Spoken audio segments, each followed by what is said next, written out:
One of the most common phrases I hear from sellers is, "We just want to test the market." It sounds cautious, it sounds responsible. It sounds like you're minimizing risk, but in today's market, testing the market is often the fastest way to lose leverage. When sellers say that they want to test the market, what they usually mean is this: we'll list slightly high. We'll see what kind of activity we get, and if needed, we'll adjust later. On paper, that sounds flexible. In practice, it creates hesitation, because buyers don't know that you're testing.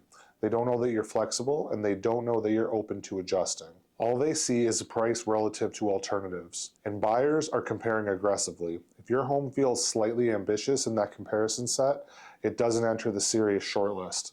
It enters the watch and wait category, and watch and wait rarely turns into action. Here's how testing the market usually plays out. Week 1, moderate activity, some showings, polite feedback. Week 2, no urgency. Buyers are still touring, but no one feels pressure. Week 3, silence begins. Now the seller feels uneasy. Week 4, price adjustment. At that point, the listing isn't new, it's correcting.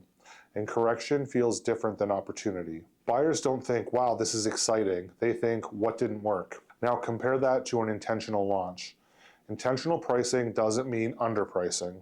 It means positioning the home in a way that invites decisive comparison. When buyers feel like the home is aligned with its range, urgency appears organically. They sense that waiting carries risk. Testing removes that tension, and tension is what creates leverage. There are rare scenarios where testing can work. If inventory is extremely low, if the property is highly unique, or if the seller truly has no timeline pressure, but for most homeowners, leverage matters, predictability matters, and clarity matters. Testing often consumes the strongest exposure window without extracting commitment. And once that window closes, you're negotiating from a weaker position. There's also a psychological component sellers overlook. When you list high and reduce later, you're signaling uncertainty. Buyers interpret reductions differently depending on context.